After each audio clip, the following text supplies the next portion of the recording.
Добар ден на сите. За вака специализирана тема, ова е навистина добра посетеност на оваа тема, на овој настан на Цивил. Јас нема да должам со непотребни воведи, бидејќи и онлайн платформите на присутните и онлайн платформата на Цивил доволно кажува за бекграундот на оваа тема и на денешниот настан.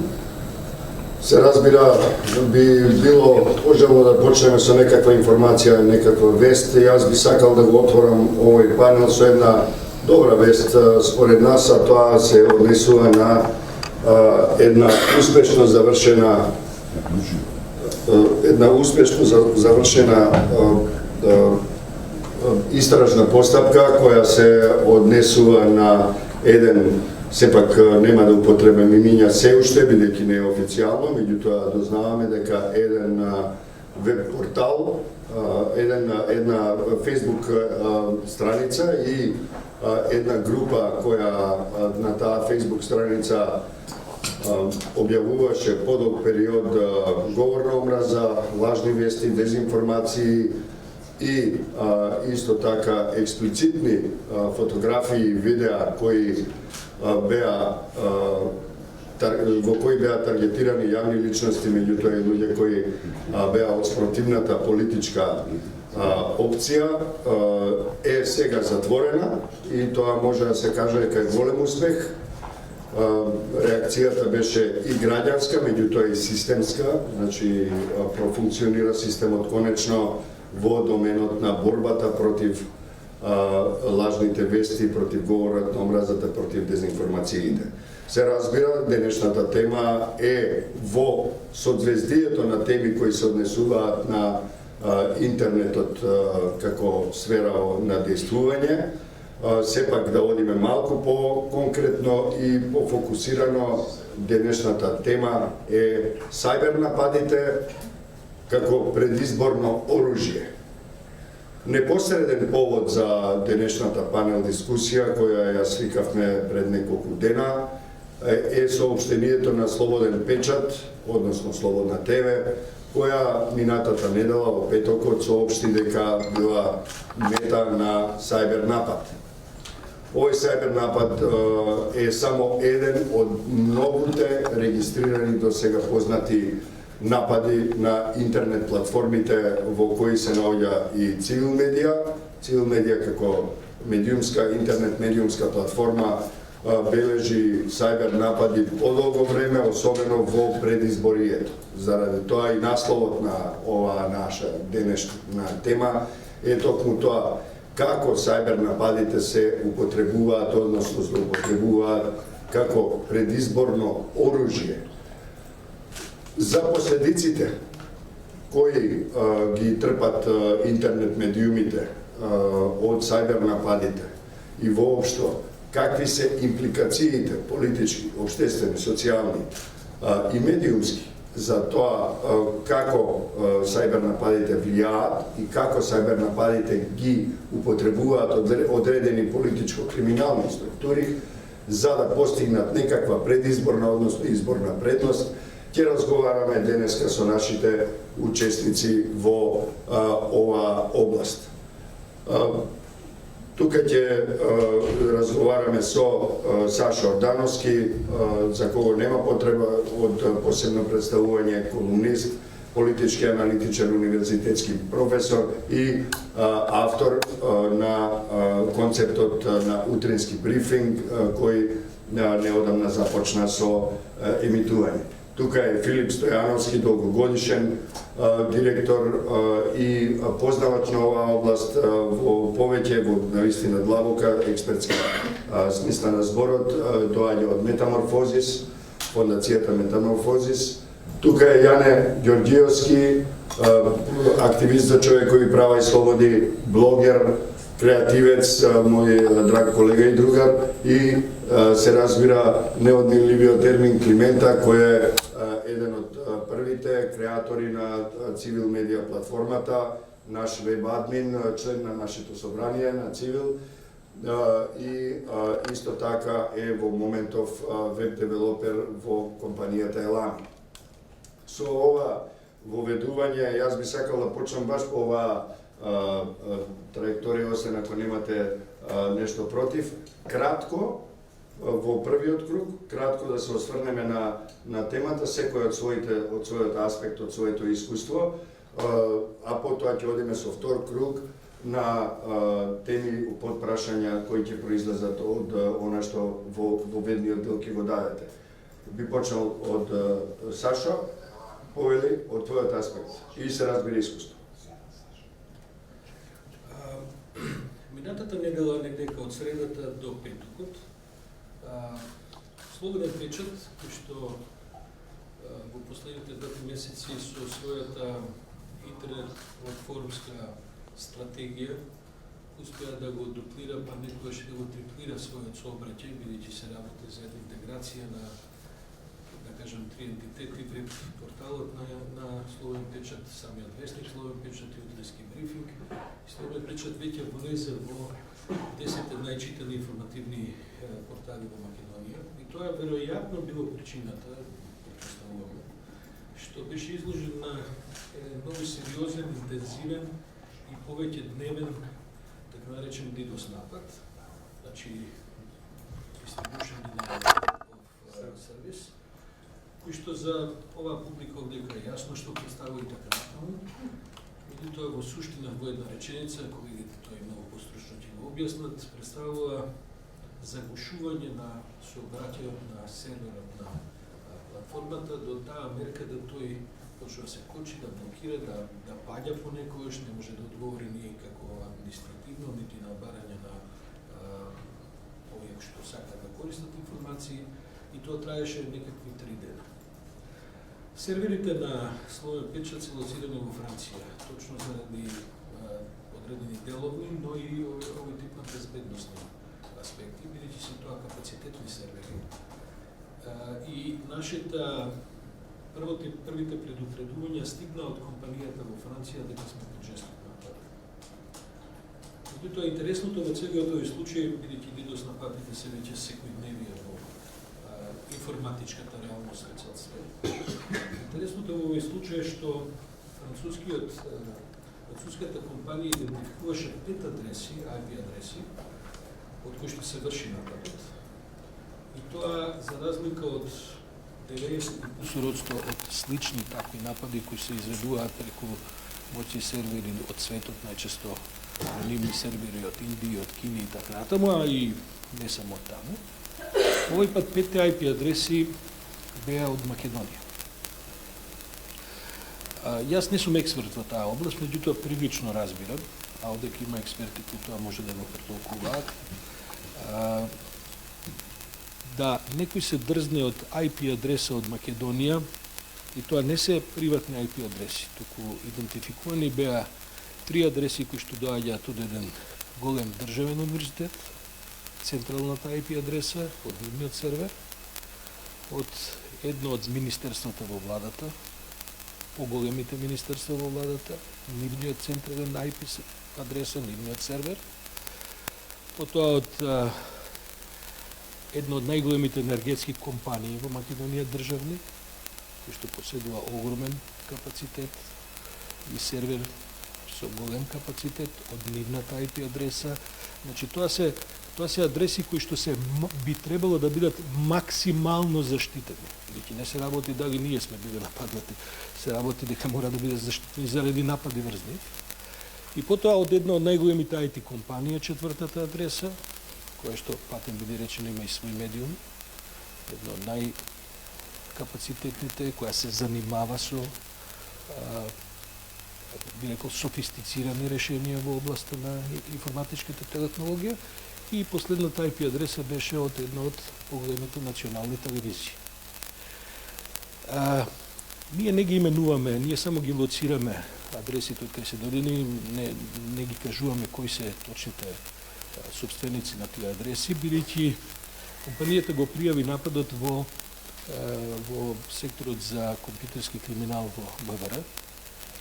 Не само затоа што сметавме дека се работи за сериозен деловен напад врз компанијата, бидејќи секој таков напад врз кого било произведува одредени материјални штети, деловни штети, и исто така и морални штети, бидејќи кога вие се занимавате со тој бизнис, за 3 дена вие серверот блокиран да одговори на барањата на вашите комитенти, тоа представува сериозен удар и врз брендот. Туку мислевме дека, бидејќи се работи за можеби ретка прилика во кој се идентификувани агресите на нападачите, дека од висок интерес на државата, од незините безбедности сектори, да се идентификува точно начинот како се изведени тие напади. Една од причините заради кои не ги идентификуваме со име и презиме овие институции и фирми е и затоа што е можно да нивните сервери биле хакирани, иако експертите велат дека таа можност е многу теориска, меѓутоа никогаш не можете да бидете сигурни. Особено од аспект на тоа што се наоѓаме на нецели практично 2 месеци пред изборите, и овој тип на напади, ако представуваат одредена проба, вежба за нешто што може да уследи, ние сметаме дека може да предизвика многу сериозни политички импликации, па и не само заради тоа што се влегуваме во едно исклучително невротично политичко време. Например, замислите што се случи со општествената атмосфера во државата, доколку некој го хакира серверот на фондот за пензии, да речеме на 3 април. И тој не може да работи и да одговори на барањата на фондот 4-5 дена. Предпоставам дека политичките импликации, сега да не импровизирам, такви адреси има многу кои што може да се употреби. Тоа е едно, и второ, со тоа да завршам. Бидејќи Македонија стана е практично пред формализирање на членството во НАТО, мислам дека овој аспект на безбедносни аспекти кои во овој момент имаат цивилни димензии, меѓутоа може да имаат многу деликатни државни димензии, е исклучително важен, затоа што историјатот на хакирање, овој тип напади и така натаму, овие луѓе во салава сигурно знаат многу детали за тоа, тој не е нов, почнете се изведува систематски, бидејќи во принцип за тоа не седат, со тоа завршувам, значи за тоа не стојат луѓе кои што се шегувале тој ден, па решиле ај немаме друга работа, малце ќе се шегуваме со компаниите што ги напаѓаме. Се работи по наша проценка за промислен, организиран, смислено изведен напад. И затоа мислевме дека е добро државата сериозно да се позанимава со целиот тој проблем. Еве во оваа прилика толку. Ако може да го земете тој микрофон таму, а јас би сакал да замолам да се подготви Саша и во вториот круг да даде и свое толкување за политичките импликации кои може да произлезат од вакви организирани, синхронизирани сајбер напади на интернет медиумите кои се занимаваат со објективно информирање на граѓанките и граѓаните, на гласачите во еден предизборен период. Би сакал за толкување и за малку повеќе информации да го замолам Филип Стојановски од Метаморфозис, кој со внимание забележав го следеше ова што го зборуваше Сашо, па твое толкување за тоа што се случило и што може да направиме ние што не сме толку експерти во оваа област. Вака, за овој конкретен случај не можем да кажем ништо подетално, бидејќи не сме запознаени со деталите.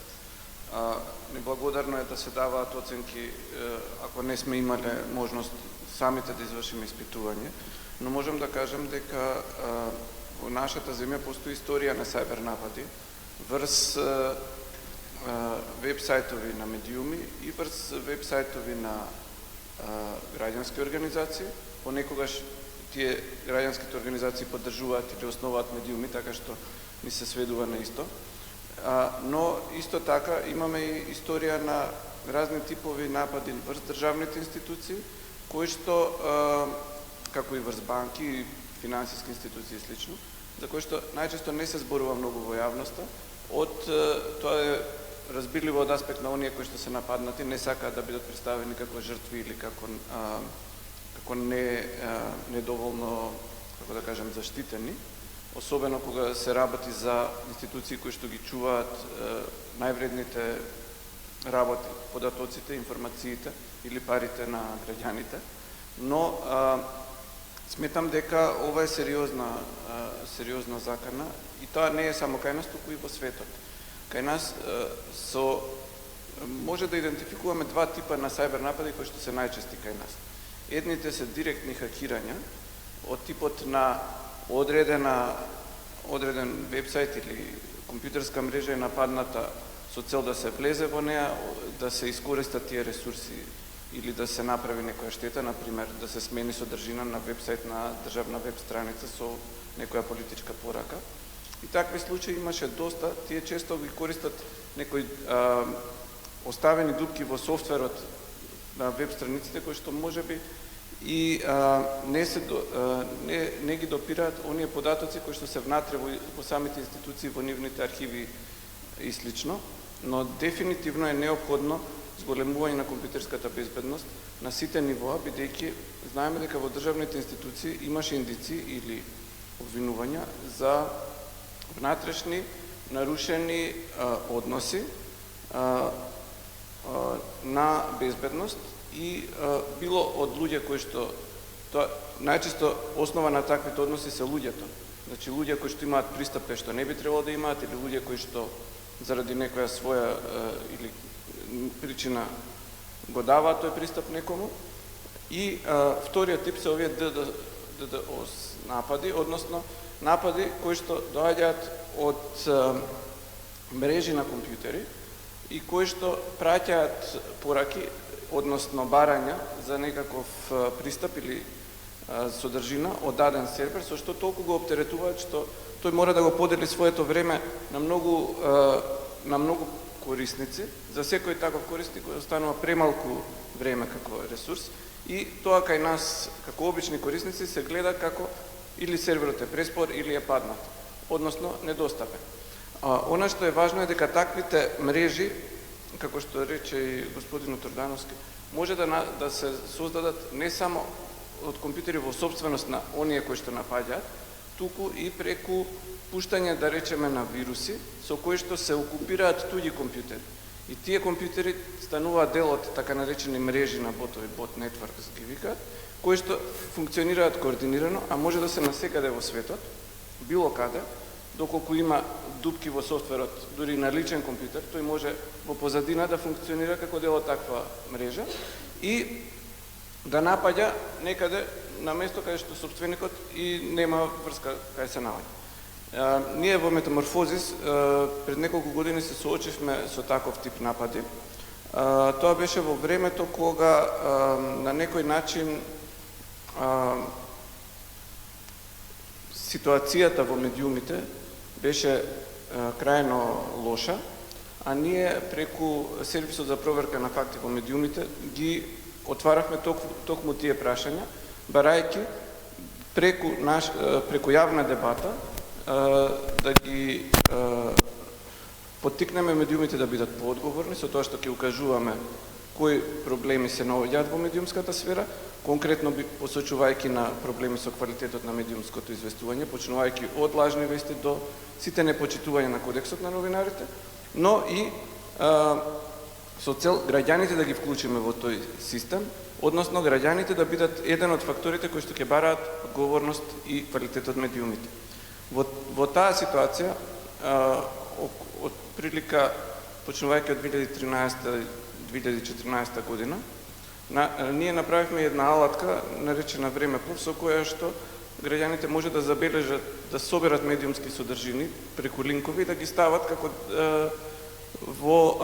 да им бидат сочувани, за да може, бидејќи многу медиуми откако ќе објават проблематични содржини, после некое време кога ќе се завршат работата, си ги тргаат. И на нашите рецензенти, новинари кои што ја оценуваа, да речеме, валидноста на разните медиумски содржини, им беше потребна алатка каде што тие содржини ќе останат во оригинална форма, за да може повторно да се навратиме на нив. Но таа е достапна преку сајтот vremeplov.vistinomer.mk.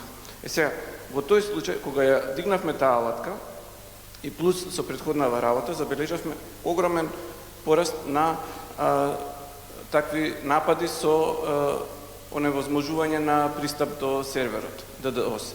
И она што го кажува и другите говорници е точно. Значи, тие има и финансиски импликации, значи мораше да се земе поинаков тип на сервер, исто така лоциран во ЕУ, со повисоки нивоа на заштита, да ги надградиме нашите интерни капацитети. Тоа се чини пари, време и напор. Така што, мислам дека имаше низад слични примери, но она што сакам да го кажам е дека тоа, прво, таквото однесување е кривично дело, според нашиот закон повлекува и повеќегодишна затворска казна. Таквото однесување може да биде и дел од некаква поголемо криминално здружување, значи уште едно кривично дело, организиран криминал, злосторничко здружување. И исто така, нормално, за нашата држава е клучно градење на доверба во институциите, така што реагирањето во вакви случаи и во однос на она другото кривично дело што го споменавте, говорот на омраза на интернет, и во однос на злоупотреба на компјутерски системи, во било која форма, е исклучително важно, бидејќи со тоа и на самите граѓани ќе им се даде до знаење и висината на опасноста, но и посветеност на државата за нивната безбедност, која што е практично основа и за слободата на изразување.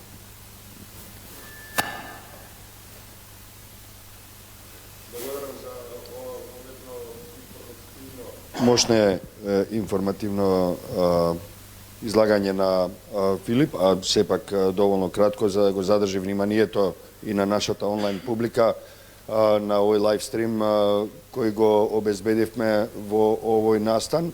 Јас би сакал сега да одиме во она општествената сфера. Со нас е Јане Ѓорѓиовски, активист, блогер, кој има богато искуство со ваквите настани во текот на неговата работа и на неговиот граѓански ангажман. Јас би сакал во помалку стручна, а сепак повеќе општествена сфера да навлеземе и да го слушнеме неговото искуство и неговото гледиште, неговото доживување на ова што го разговараме денеска, особено ако може и во првиот, ако не во вториот круг за тоа во овие предизборни денови, како тоа го доживува и тој како дел од сферата, меѓутоа и како граѓанин се разбира. Повели, Јане. Јас би зборувал тука од еден малце поинаков аспект во смисла на како сајбер нападите делуваат на активистите и на обичните луѓе. Ако се земе дека денеска живееме во еден свет на страшен прогрес на социјалните медиуми, тогаш јас гледам дека секој поединец на некој начин е медиум. Сега, како сајбер нападите на поголемите медиуми, да речам на традиционалните медиуми, делуваат врз поединецо, дали врз мотивацијата на поединецот да го искажува собственото мислење јавно преку своите профили на социјалните мрежи. Значи, кога слушаме, например, дека е нападнат еден слободен печат, кој важи за голем медиум, можете да замислите како се чувствува еден блогер, кој е индивидуа, незаштитен од никого, врз собствената сигурност и сигурноста и стравот кој што го има за да го искаже собственото мислење преку социјалните мрежи, а тоа значи е достапно на сите, значи е тој фактички медиум. Мене во минатото ми се имаат случувано многу интересни работи, некои беа бенигни, хакерски напади на мојот блог од соседна држава, се во смисла да се каже дека не ми е доволно заштитен блогот, но имаше и буквално насочени напади кои интересно се случува секогаш пред изборите. Кога ние блогерите бевме и многу активни во тоа време. Сега, на секој останува дали ќе одолее на тие напади или дали ќе го совлада стравот или ќе продолжи понатаму. Јас имав еден конкретен случај на напад. Не знам дали тоа беше сајбер напад или беше страшен притисок и цензура, но за тоа би сакал да зборувам во вториот дел од разговорот.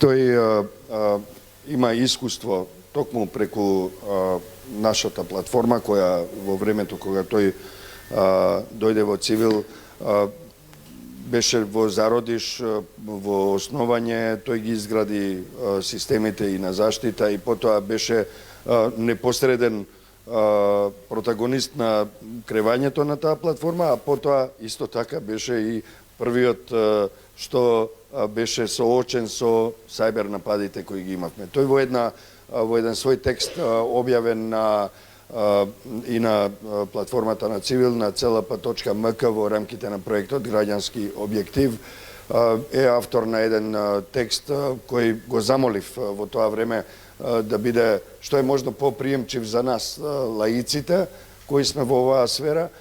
И тој навистина направи еден таков текст, еден преглед од различни типови сајбер напади со кои се соочуваат интернет медиумите. Јас ви го препорачувам. Тоа е добро четиво кое може да го чита и лаик, можете да го најдете на CLP.mk во ресурсите. А во оваа прилика би сакал да го замолам малку да сподели од своето искуство, од своето и сега во компанијата каде што работи и од тоа време да се сети како тоа изгледаше. Сподели нешто со нас од тоа. Фала, Джоби. Па, морам да кажам дека сега, например, не ме фаќа тој стрес што ме држеше, сеќавам 2015-2016 изборите. Имавме илјадници прегледи дневно, што е во ред кога се распространети во 24 часовен период од еден ден. Но серверите кои што тогаш ги имавме не беа спремни да издржат било некој поголем DDoS атак. Филип убаво објасни. Тоа е кога најчесто ботнет мрежа, што мислам дека се случило во Слободен печат, голема ботнет мрежа кога ќе нападне сервер. Нашиот сервер во тоа време беше прилично слаб, но сепак можеше да издржи до кај 10-20 илјади луѓе во еден момент, што не е толку страшно и лошо, посебно за Македонија, каде што ретко се надминуваат тие бројки во исто време на читливост, освен ако не е некоја бомбастична вест. Тогаш се сеќавам не само што го бутнаа серверот, туку и нашата компанија која што ги држеше нашите сервери беше тотално спротивна од вашата, ни го избриша сајтот и не рече, извинете, ние не можеме да издржиме напади заради вас, не плаќате доволно, поздрав. Среќа јас направив бекап од сајтот, зашто и тоа не го правя. Го вративме сајтот на друг сервер и буквално следната минута повторно почна нападите. Што од технички аспект значи дека некаде во некоја скрипта вашето URL, односно вашиот домеин е ставен и таа скрипта работи и ве напаѓа константно, додека нешто не се случи спротивно.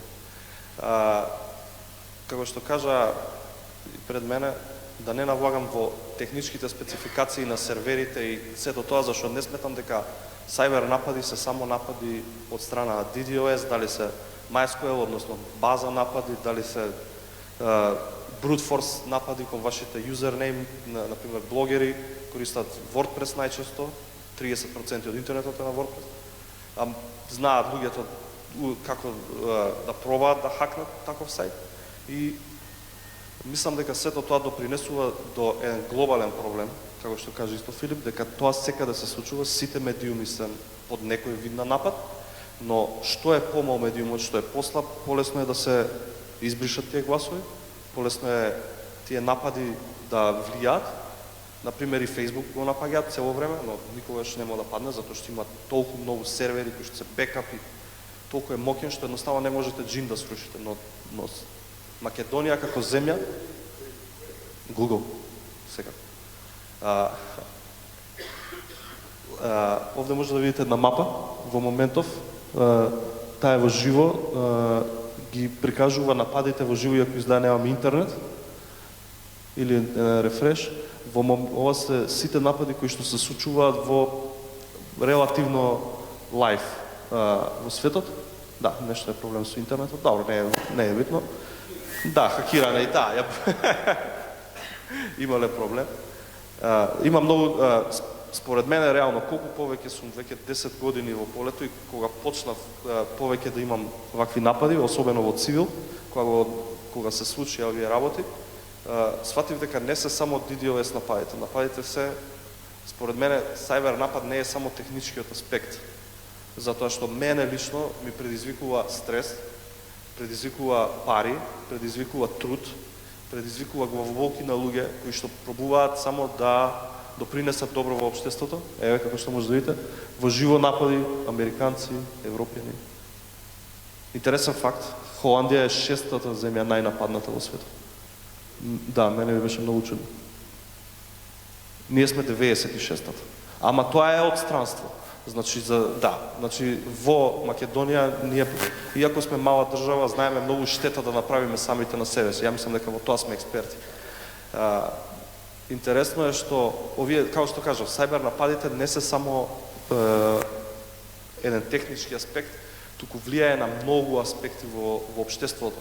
И не сме спремни, за жал, како држава, да се справиме со тоа. Имаме закони кои што јас не сум видел не знам за Филип, но не сум видел некој да е осуден за усторничко здружување за креирање потнет мрежи во Македонија, никој ниту сум слушнал, ниту сум видел. Мислам дека имаме многу работа пред нас и ако прифатат, зашто во Македонија ако си одат IT професионалци, има доста останати што се трудат и пишуваат и би се потрудиле да помогнат во овие случаи, но мислам дека тука доаѓа и тоа его, како што го имаат и некои фирми кои што не сакаат да признаат дека има напади. Ја разбирам банки и сите тие работи, но треба да има некој централизиран датабейс структура која што ќе знае како се одредуваат овие напади, бидејќи ако не знаеме, не можеме не можеме да помогнеме. Значи јас како информатичар, ако не дојде господин Сашо Радамски да ми рече Слободен Печат напад, ја не знам, си мислам можеби имаат лош DevOps инженер, не знае да го стартува серверот и тоа е тоа. Никогаш, едноставно мора сите заедно да се бориме против ова, инаку нема никој да победи, само нападите.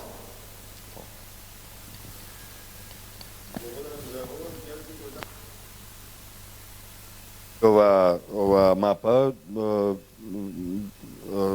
да ги гледаме тие, наша публика да ги гледа тие напади во живо доколку има интернет пристап, односно ако не биде хакнат во меѓувреме. Да прејдеме во вториот круг, после кој се разбира можете и вие да се јавите за збор и да учествувате на оваа панел дискусија. Ме интересира гледиштето на Сашо, анализата негова. Какви политички импликации во предизборието може да има нападот на Слободен Печат, нападот на Цивил медија, нападот на други медиуми кои од ден на ден ги информираат граѓанките и граѓаните својата публика за утре на избори да излезат со информиран избор зад гласачките пултови. Какви се импликациите? Повеќе. Гледайте, политиката веќе не се води конвенционално како што тоа се случува пред 15 на 20 години. Не се водат ни војните веќе конвенционално. Вие знаете дека речиси сите земји во светот веќе имаат сайбер команди исти какви што имаат за копнени, за поморски и за авиациски сили и така натаму. Ресурсите кои се одделуваат за тој тип на одбрамбени, а можда и офанзивни овие операции се не помагаат отколку ресурсите што се одделуваат за некои другите. Тоа е едно. Второ, се пресели целата реалност на политичкиот и општествениот живот во голем дел во виртуелниот свет. И оно што владее со пораките, со динамиката, со офанзивата во виртуелниот свет, тој врши влијание во реалниот свет. Така што нема потреба да се оди во многу широки, долги објаснувања. Едноставно контролата на процесите во виртуелниот свет е висок интерес на оние кои што се занимаваат со борба да се дојде на власт.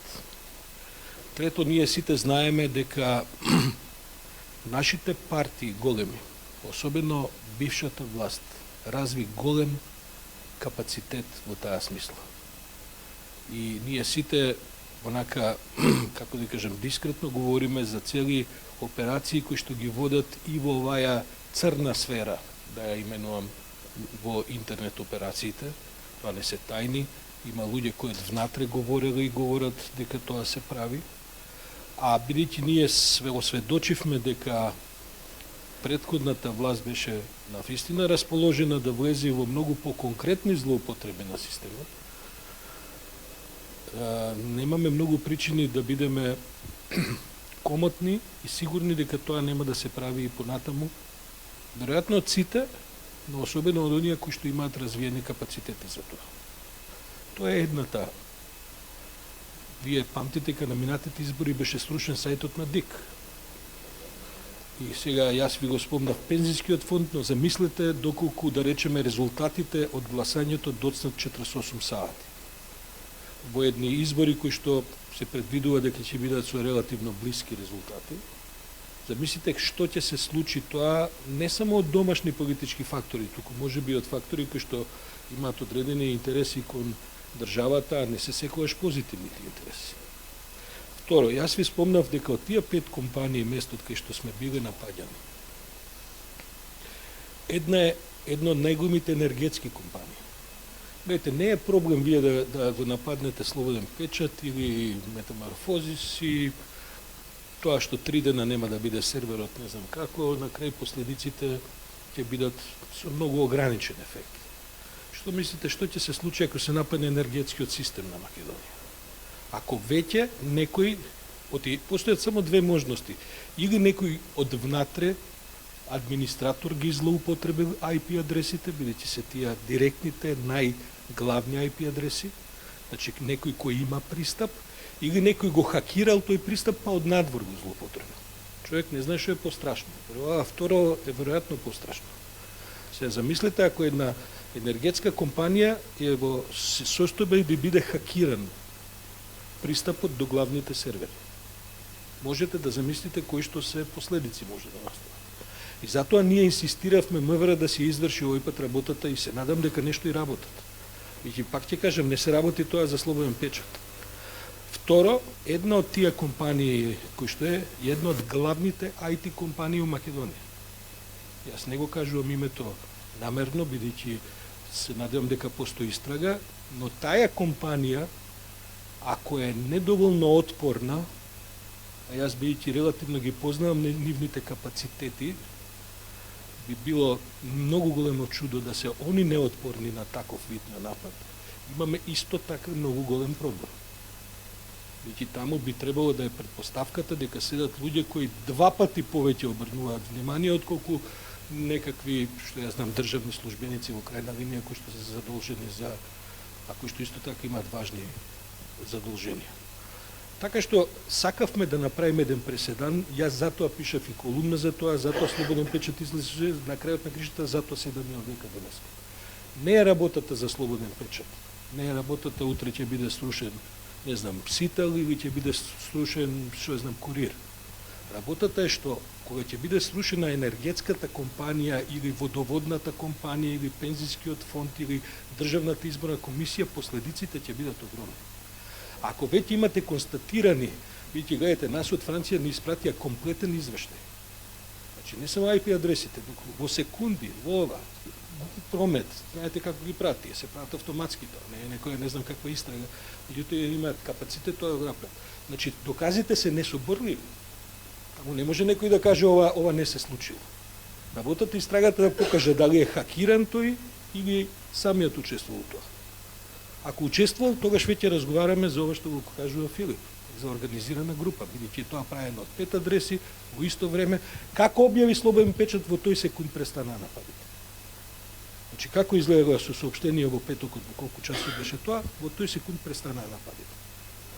Што за една истрага може да биде занимлив елемент околу тоа како е правено, но ако не го правеле они, а некој им ги хакирал, и тоа е исто така многу И повторно да кажам, мислам, не го спомнав случајно НАТО, иако не е работата и дали сте членка на НАТО или не сте членка на НАТО.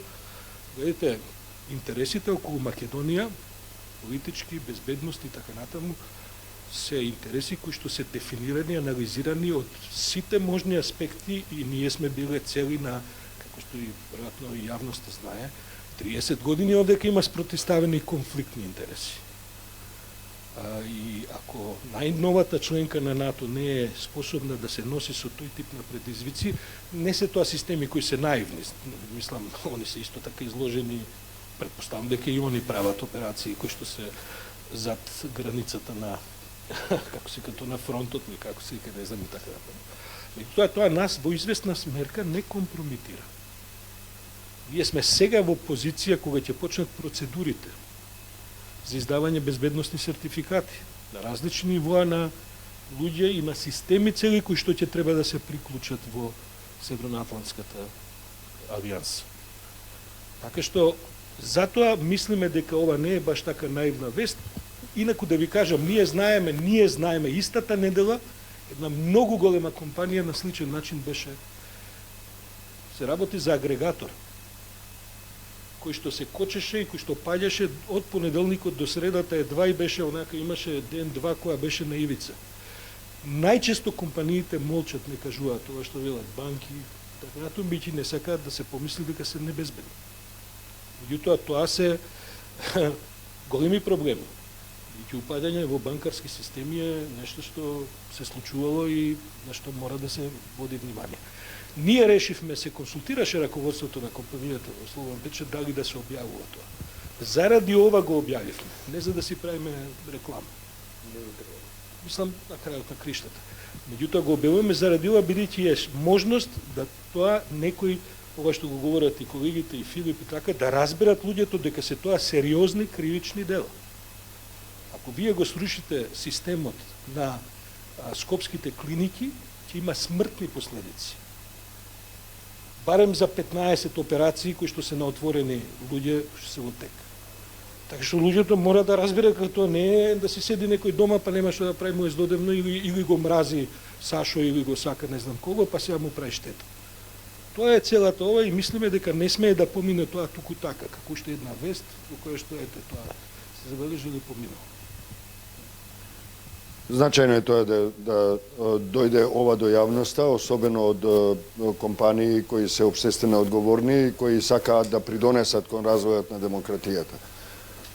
Можеме да го разбереме интересот на банките да го премолчи таквиот напад, меѓутоа одговорно е од Слободен Печат како компанија, одговорно е и од невладините организации како што е Цивил да ја лансира оваа тема во јавноста. Прво, за да ги информира граѓанките и граѓаните за што се работи.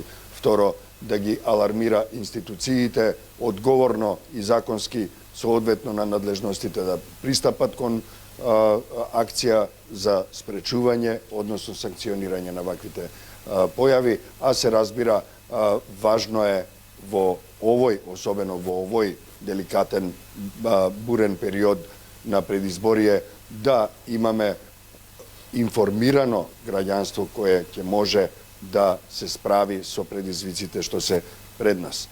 Она што е најважно од се е да ги знаеме фактите, да знаеме зошто е тоа така, од каде доаѓа нападот и како можеме ние, како обични лаици, да се справиме со тоа. Да слушнеме и Филип во овој втор дел да ни каже, можеби, од позиција на експерт, како гледа на оваа, нели, по широка маса на луѓе кои, впрочем, сме само корисници. Може некој од нас да биде малку понапреден, па има среќа да знае повеќе и се до тоа, меѓутоа што треба се различните сектори да направат во оваа смисла? Дали и како можете вие да помогнете?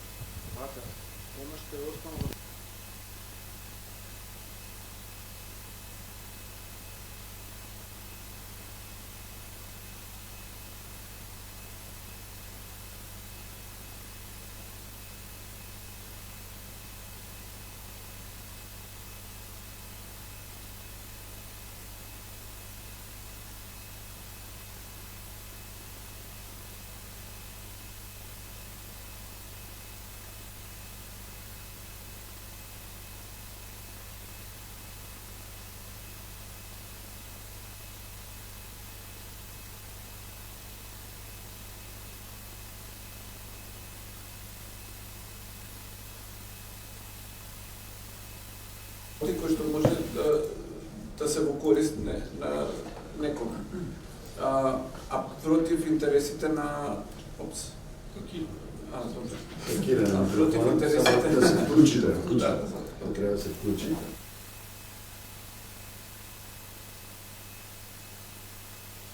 Ниво на обичен корисник кој што има пристап до одреден вебсайт да става, еве како да речеме блогер, да има пристап на некој си свој вебсайт со лозинка, доколку има некаков шпиунски софтвер на неговиот компјутер или па софтвер кој што е од оној тип на вируси кои што носат со себе некаков друг имаат некоја друга функција, дури и таков тип на софтвер може преку личниот компјутер да инсталира додатен хакерски софтвер на вебсајтот кај што некој има пристап само, да речеме, рачно. Затоа е исклучително важно да се користат не само легален софтвер кој што е проверен и за кој што има гаранција, туку и да се инсталираат и оние мерки на безбедност како антивируси, антишпиунски софтвери, антиспајвер како ги викаат и слично, кои што цело време потоа преку интернет самите се надополнуваат. Сето тоа чини одредена сума пари, ништо не е бесплатно, но штетата е многу поскапа отколку заштедувањето преку пиратство. Она што сакам да кажам е дека тука ние имаме и во регионален контекст низа проблеми. Ние во Метаморфозис преку медиумите Мета, новинската агенција и порталот Портал сме дел од една регионална иницијатива за спротивставување на дезинформациите кои што ги преминуваат границите во Балканот. И тука имаме ситуација, бидејќи ги следиме ситуациите во регионот, да видиме дека на регионално ниво често има многу повеќе од само пуштање лажни вести или искривување на фактите или додавање на националистички наративи на некоја вест од некоја земја со цел, не знам, да се оцрни една етничка група која што дадена политичка структура и одговара тоа во соседството и слично.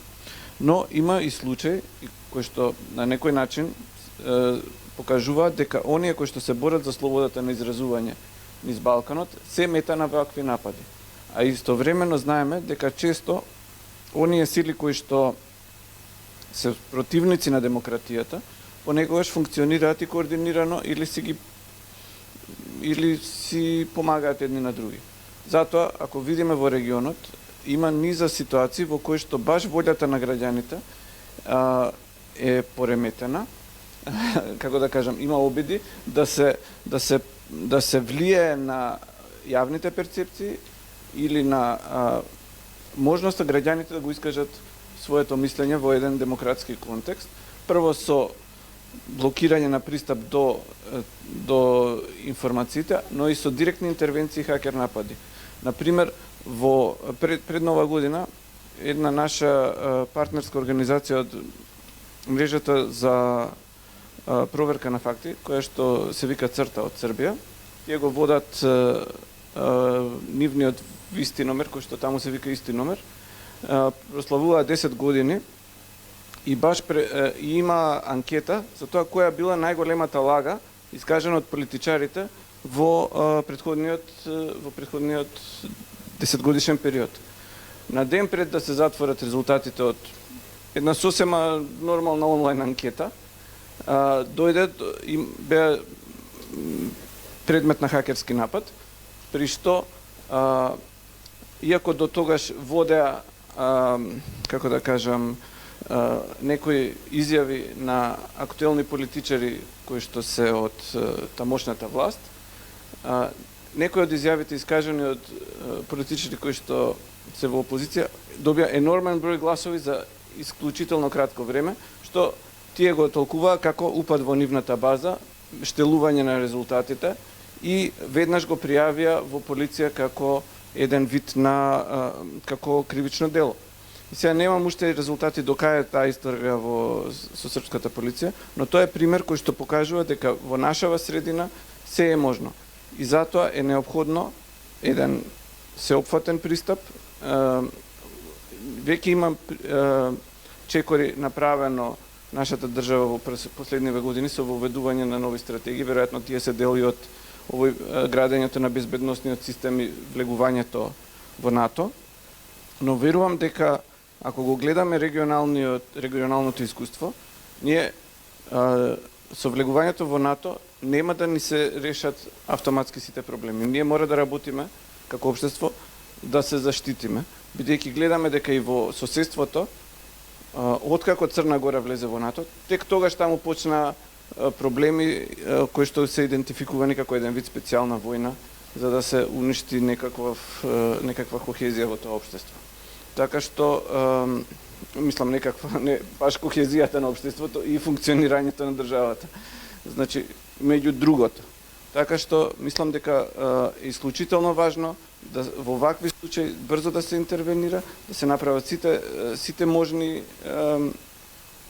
мерки кои што ќе спречат вакви случувања во иднина, иако тоа може да биде многу тешко, бидејќи ако е дистрибуиран нападот, можеби и да не може веднаш да профункционира тој некој систем на меѓународна правна помош, како го викаат по обвинителството. Се разбира, тоа е мощне, корисно да се знае, иако навистина некои напади се такви што едноставно нема помош. Во тоа ние поучени од овие долгогодишни искуства со сајбер нападите на нашата платформа, можам да се пофалам во име на Цивил да кажам дека сега платформата и се разбира тоа може да биде извесен предизвик за оние што не напаѓаат постојано, но нека му ја мислат оние што се грижат за таа безбедност, е навистина стабилна и е заштитена во голем мерка, но се разбира оние што напаѓаат имаат, како што кажа и другите соговорници, имаат огромни ресурси и финансиски и човечки, така што некогаш едноставно нема одбрана од таквите напади. Како што кажа и Сашо, ако имате ситуација во која Слободен печат или Цивил медија се нападнати, па и ако паднат на час или повеќе, тоа не е преголема катастрофална штета за општеството. Меѓутоа, ако ви е нападнат системот, институција како што е Државна изборна комисија или пак енергетски компании и така натаму, тоа може навистина биде катастрофално, односно да однесе човечки животи. Колку и да звучи тоа неверојатно за лаиците, сепак тоа е впрочем и воен акт на некој начин, односно терористички акт. Јас би сакал сега да го слушнеме искуството на нашиот другар Јане од времето на нападите врз неговата блогерска активност. Повели. Само за момент сакам да се навратам на она што Сашо и Филип го зборуваја. Сајбер нападите се конкретно насочени со време. Значи, денес кога имаме толку брзо се шират информациите, тие точно знаат кога да ги направат сајбер нападите. И тогаш ги прават, како што напомна Филип, Црна Гора ја напаѓа од кога влезе во НАТО. Дик го напаѓа кога беа изборите, не претходно. Истото се случуваше и до некаде и се случува, ни се случи на нашиот вебсайт сега, што го работиме. Ние бевме нападнати кога влеговме на агрегаторот, кој што значи поголема читаност. Пред тоа не бевме ние напаѓани како фронтлайн. Kiss of Death. Покасно ќе се навратам на каква е реакцијата. Сега сакам да зборнам за конкретно мојот случај. Негде во 2015 година беше декември месец, кога беа средношколските протести, јас се обидував преку сатирични видеоклипови да помогнам да се слушне нивниот глас. Се сеќавам дека имав еден клип од минута и нешто и имаше користено материјали од секаде, мислам, не беа тие авторски материјали што ги користев во изработка на клиповите, и некој препозна дека тоа може да биде голема опасност. Бидејќи мојот блог одеше на како вебсайт, она беше со .mk. Хостерот ми јави дека имам страшни напади одма од како сум го објавил тој видеоклип. И бидејќи тоа беше многу ефтин начин, како што и впрочем сите ние блогерите не мислиме да трошиме средства за вебсајтовите, тој ми рече че ме извиниш, но морам да ти го исклучам додека не престанат нападите. Наредниот ден, бидејќи јас видеоклиповите ги пласирав преку YouTube и после одеа на мојот блог или сајт, добив известување од YouTube дека ми е цензуриран дека е цензуриран конкретниот клип. И некако многу се совпаднаја тоа да ги имам нападите на блогот, надворешни беа, значи хостерот како што ми извести не се од Македонија, туку од надвор се, и цензурата на YouTube. Се работеше за, како што ми извести YouTube, за 2 секунди од 1,5 минута целиот клип како што беше, 2 секунди прикажување, внимавајте, на македонското знаме. YouTube конкретно известува кој го пријавил случајот за тие да реагираат и по името и презимето, бидејќи тогаш интернет заедницата, речиси сите се познававме што бевме поактивни, а и со помош на другите од интернет заедницата,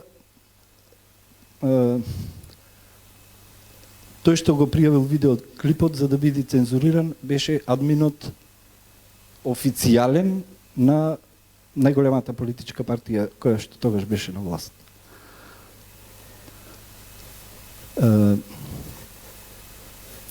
На YouTube тоа не можеше повеќе доди.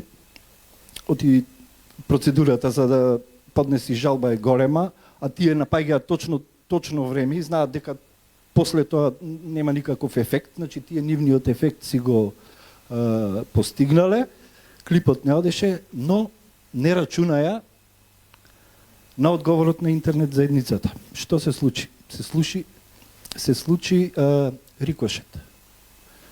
Се случи сите што беа активни поддржувачи на тогаш тие протести кои што беа за добро на сите и се бореа против режимот, самоволно ми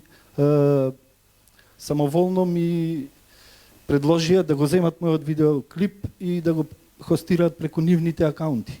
Што на YouTube, што на Vimeo. Имаше над 500 различни луѓе кои што го хостираја видеоклипот. И целта на тие што ги направија тие сајбер напади над мојот блог и конкретно над клипот, им се вратија назад. Во нормална ситуација, тие ако не го направија тој напад над блогот, ќе имаше некаде 2, 3, 4, 5 илјади гледања. Со тоа што тие го направија, со реакцијата на интернет заедницата имаше над 120.000 гледања. Мислам за наши услови тоа е многу позамашна бројка. Зборот ми беше дека тие сајбер напади што му сте добро осмислени од тие центри на мојки, понекогаш знаат да му се вратат во несакана за нив ситуација. Се добива на актуелност, се добива уште повеќе на тоа дека токму тие се тие што ги вршат нападите и ефектот му е спротивен од она што мислеле. Ермин,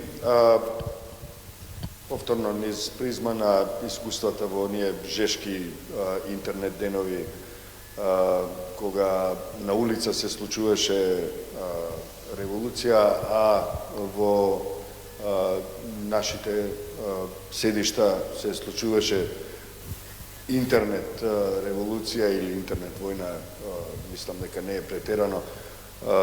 Дали може уште неколку информации за тоа какво беше твоето искуство? Јас се сеќавам во тоа време имаше дури изразени физички реакции, како и се разбира сите ние кога имавме такви напади. Што навистина се случуваше во тоа време? Како тоа изгледаше?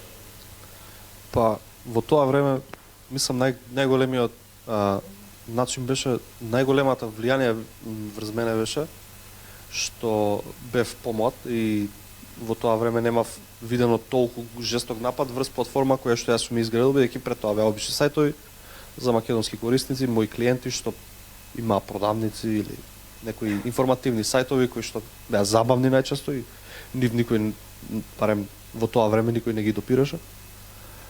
Кога се случија првите паѓања и кога се логира во серверот, затоа што има еден файл каде што можам да блокирам IP адреси и сакав да додадам нешто, видов дека не постои сајтот на серверот и тука се извадив од памет. И среќа ми текна дека сабајлето само што направив бекап, го вратив вебсајтот и повторно ми го избриша, баш поради тоа што хостингот не сакаше да поддржи, не сакаше да издржи такви напади, бидејќи тоа е shared hosting во времето кога бевме ние, потоа отидовме на dedicated.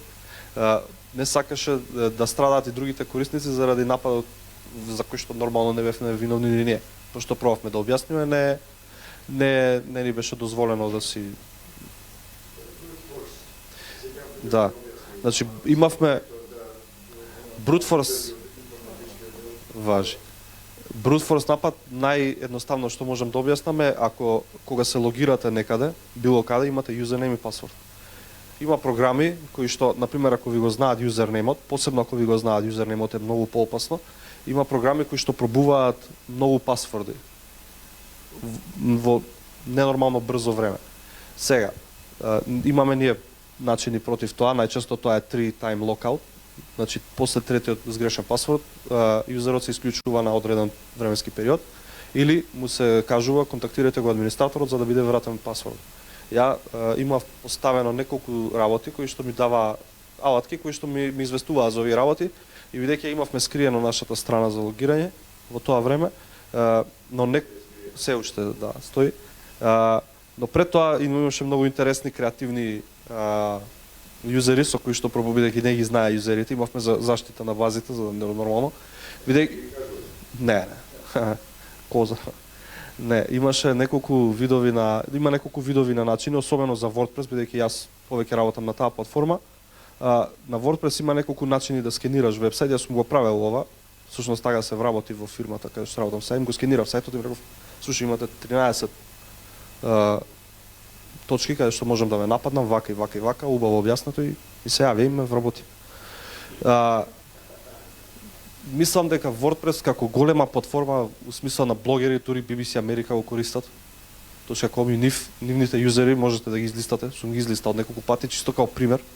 Се надевам нема да видат, треба да барам после друг сајт за покажување на луѓе, ама еве како една голема организација BBC Америка користи WordPress, што е тотално во ред, но базата не е заштитена и до тој степен за да можете да ги видите, да ги излистате юзернейм на нивните новинари или луѓе што качуваат вести. Ако го имате тој юзернейм, можете да правите brute force напад. И ако некој има доволно време и еден VPN од 50 евра, не може да знаете од каде доаѓа нападот и евентуално ако не сте добро заштитени, може да влезе во вашиот систем и да добие одредена контрола зависност од тоа каков пристап има юзерот. Нормално.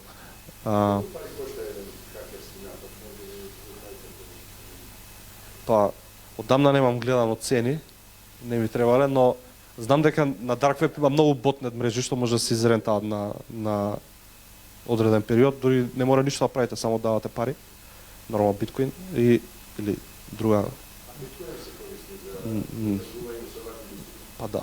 И најчесто, може и било која друга криптовалута, мислам, не е проблем. И ако до одреден момент можете само да даете домеин на таргетот и тие ќе го извршат. Посебно ако е тоа некој e-shop, тие нивните војни.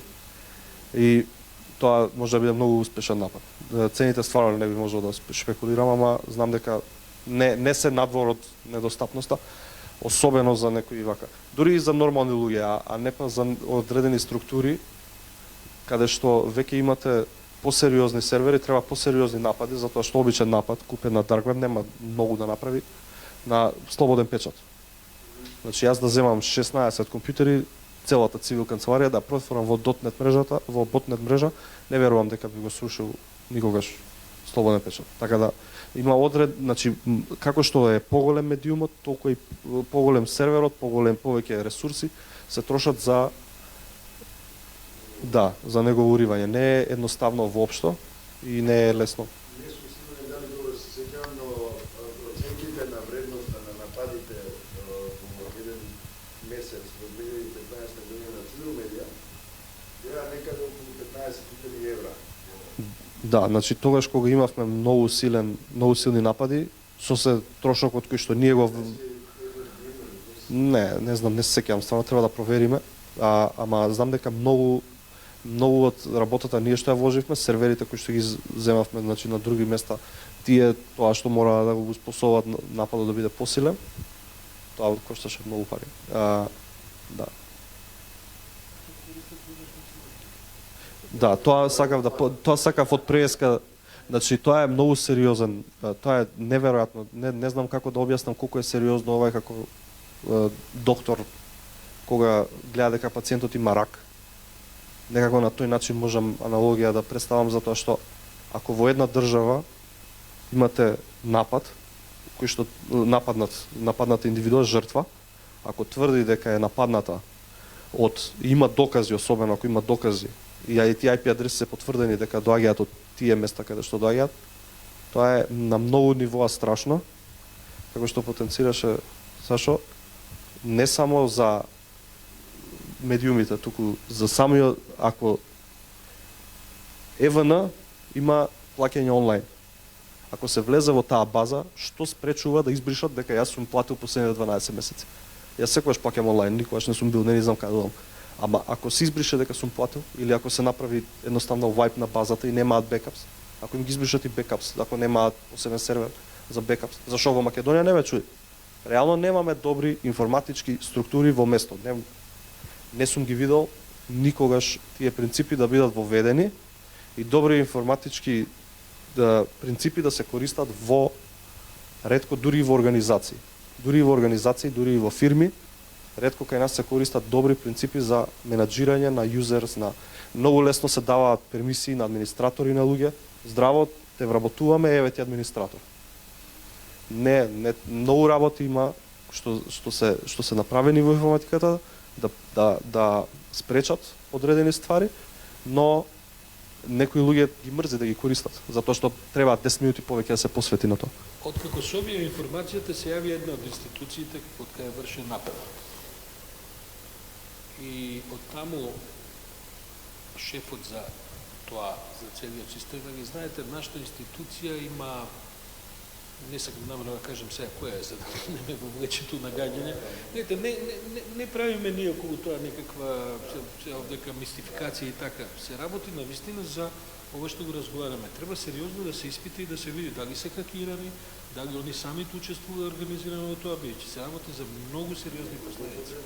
Бидејќи шефот да администраторот на нивниот систем ни вели дека, знаете, нашата институција ја користат многу луѓе кои што доаѓаат со своите и они понекогаш знаат да влезат. Тоа се разбира глупости дури за луѓе кои што релативно, ја немам никаква експертиза во тоа, но знам дека се глупости, но тоа на некој, на општата јавност може да извучи така, дека тоа така може да се прави. Другите не се јавија, само таму се јавија, да кажат дека ќе соработуваат и така натаму, меѓутоа, ова што го кажува колегата, значи, тоа се функции кои мора да се одвиваат по високо определени протоколи. Меѓу другото, тие протоколи се и административно-технички, значи таму се знае точно кој секунд што прави, бидејќи останува пишана трага која што е дигитална и не може да има импровизации, но исто така се знае точно кој за што има достав. И некакви овие ние што повикуваме на истрага е да се види дали тие достапи некој ги дал на некого, па гледал на друга страна додека нешто се откривало, или самиот учествувал во некој тие работи. Иначе точно е ова дека тие се користени сервиси зашто се бесплатни. Инако вие да слушате, гледате, Слободен печат има веројатно дневен промет негдека меѓу 700.000 и 1,5 милиони посети.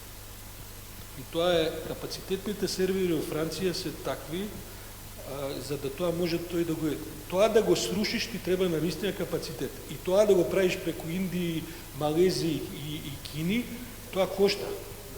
Ние затоа мислиме дека ова е една проба во суштина да се види дали може преку овие бесплатни серверски услуги овдека, со нивна злоупотреба, да се прави такво нешто. Или е его. Знаете, кога некој, ако мене ми кажете, слушај, Ермине, евети, хотелов е твој, прави што сакаш. Јас нормално дека ќе се измањам во базенот, ќе во соба, во најдобриот апартман, ќе играм со нив, нели? Ако ви даде некој одврзани раце, ќе правите што сакате. Ако нема страв од последици, зошто јас би се придржувал до законот? Што ме спречува да влезам во вашата кола и да ја извозам? Значи, единственото што ме спречува се последиците. Дека вечер ќе одам во затвор наместо дома. Овде во Македонија нема информатичките последици се минимални. Сме виделе неколку пати со право луѓе, нели, осудени за говор на социјални медиуми и се тоа. Но тоа е пак социјален аспект. Социјалните медиуми тоа е искажано во технички информатички напад. Јас не сум видел некој да е осуден. Сега, еве, во последниве 10 години сум сигурен да лично би слушнал, верувам дека би слушнал, зашто сепак во претходно не имало интернет. Случува, меѓутоа општеството има право да води дебата и да предупреди, и гледам дека таа со сите проблеми на таа дебата, аспекти, мислење и така натаму, меѓутоа општеството реагираше со една вознемиреност. Ова е делува технички, меѓутоа Прилично едноставен сајт. Значи не бара многу ресурси од компјутерот, од интернетот. Едноставно е RSS feed генератор. Тоа е тоа. Да го бутнете тај МК, кој што исто има многу добри сервери, е ненормално и второ е чудно. Искрено, затоа што тај МК не дискриминира. Сите се на тај МК, секој кој што исполнува одреден тип на услови е на тај МК. Било од едната од другата страна. Затоа ми е многу чудно кој зошто би имал намера да го бутка. Мислам лично, немам асумции никакви, ама едноставно ми е интересно, чисто од општествено, затоа што знам дека 90% од граѓаните таму ги читаат вестите, никој не оди директно на Цивил, директно на, нели, Слободен печат, многу се ретки тие old school луѓе. Инаку, овој вид напади можат сериозно да действуваат негативно, многу штетно на изборниот процес, особено во предизборието, кога имате потреба да имате медиуми од каде граѓанките и граѓаните можат да се информираат за различните опции кои се понудени на политичкиот пазар во изборниот процес, и блокирањето, односно паѓањето понекогаш и на само неколку минути или пак на 1 или 2 часа може да биде драматично излегување во незаслужена предност на одредени политички структури. Особено на денот на гласањето, кога имате и веб страници кои информираат за одредени состојби на теренот, за нерегуларности, за насилство и така натаму. Кога вие ќе нападнете некој сајт од рангот на Слободен печат или Цивил медија, платформа која ќе биде директно поврзана со теренот на денот на гласањето, дури и 1 час блокада, некојаш само неколку минути, може многу да значи за оние кои имаат интерес од тоа да биде кутната една ваква интернет платформа. Заради тоа е важно да се има предвид дека и едукацијата и свесноста за ова појава е важна и се разбира да бараме сите заедно од институциите сериозно да ја сватат оваа закана, бидејќи не се работи само за технички играри, туку се работи за многу сериозна активност која е поврзана со жесток криминален бекграунд. Јас би сакал, ако има, видов Мирослава крена рака, да слушнеме прашање или коментар може би. Овели. Благодарам. Прашањето е за господинот Ордановски. Како одговорија од таа една институција која што реши да одговори, бидејќи од нивниот сервер потекнува IP адреса од каде што нели е извршен нападот, како тие одговорија на прашањето што се случува?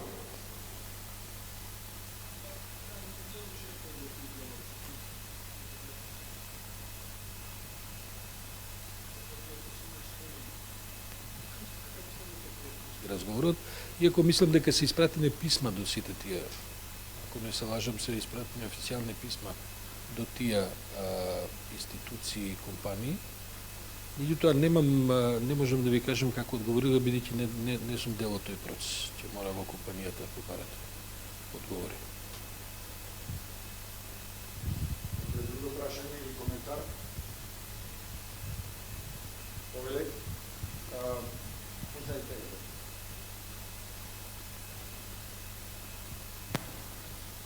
Дали во минатото ги пријавувавте нападите на вашите веб страни до Министерството за внатрешни работи?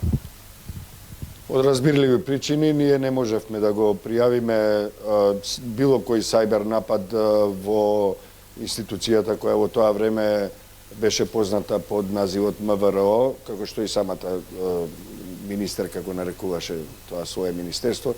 Во сегашната, во овој период се разбира дека имаме комуникација со институциите и можеме да посведочиме дека постои волја, постои професионален капацитет, иако не е неограничен, не е многу голем, меѓутоа се гради, има волја да се излезе во пресред на потребите, односно на предизвиците со кои се соочуваат интернет медиумите и се разбира другите носители на оваа интернет сфера.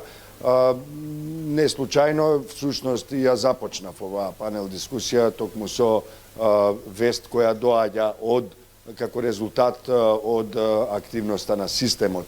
Не директно во сферата на сајбер нападите, меѓутоа во она што се нарекува говорна омраза, лажни вести и дезинформации. А до јавното обвинителство? Може да одговорам на ова. Ние имавме една комуникација, би рекол, и соработка со Министерството за внатрешни работи во текот на 2018 година и можам да ви кажам дека во соработката, односно во комуникацијата со Министерството и со министерот Спасовски во тоа време, излеговме со податоци и со материјали кои говореа за добро елаборирани над 100 случаи за говорна омраза, кои ги однесовме таму и разговаравме, имавме една работилница, една работна средба.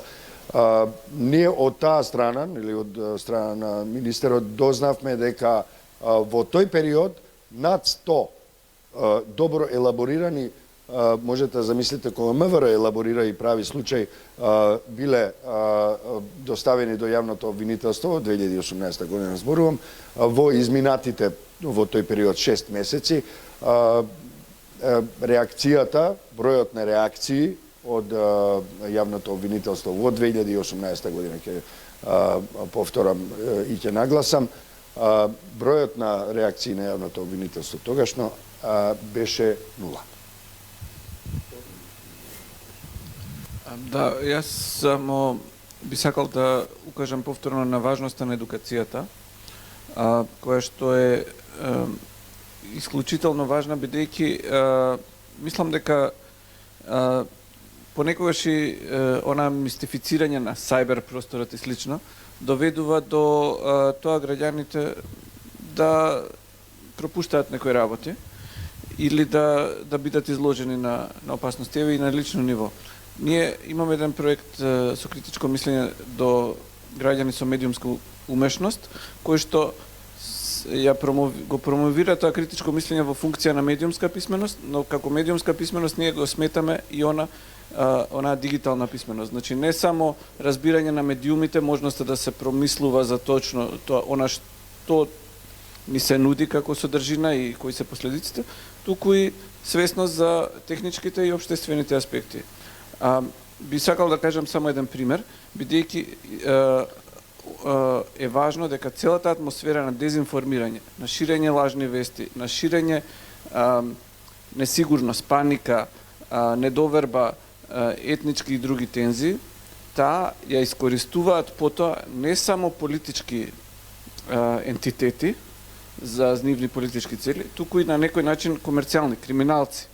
Ние имавме баш една ситуација дека забележавме негде во ноември, а и претходно се случуваше, дека на Facebook со огласи се промовираат некои написи во кои што се представува дека Шведска преминала на криптовалути и дека го отфрлила еврото.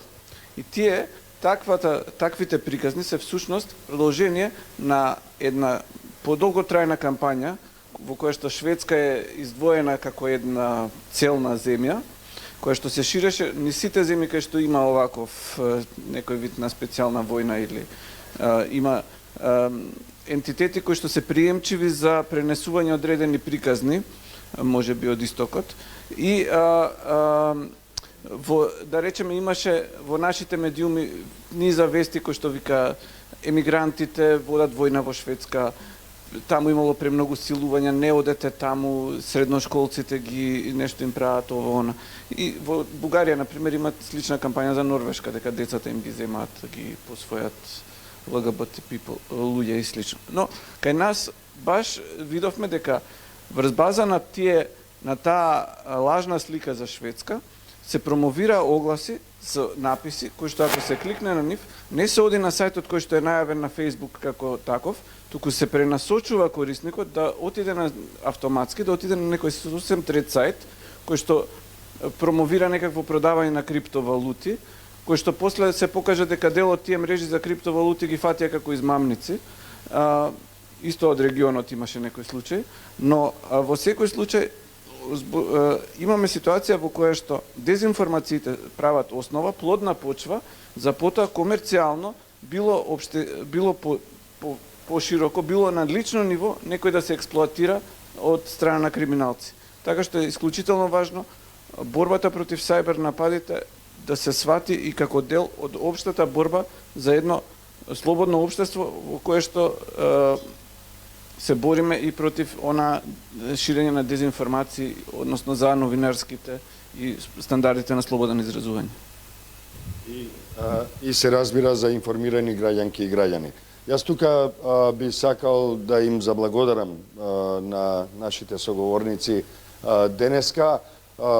Навистина, јас самиот лично морам да кажам, на многу работи се подсетив, но уште повеќе научив од овие наши соговорници денеска и воедно задоволство ми е да најавам дека наредниот четврток во истиот термин во 12 часот имаме уште една панел дискусија, но во хотелот во кој повеќе знаете дека одржуваме настани во Сити парк кај општина Центар. Во 12 часот имаме панел дискусија на исто така сродна, но извонредно битна тема, која е малку и поширока и се вика хибридни закани против демократијата.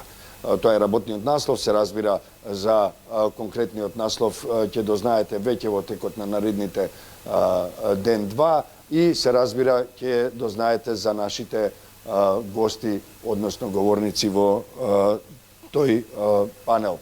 Ви благодарам многу и благодарам и на сите што беа онлайн со нас во изминатиот час и нешто. Благодарам, драги другарки и другари, што бевте со нас денеска.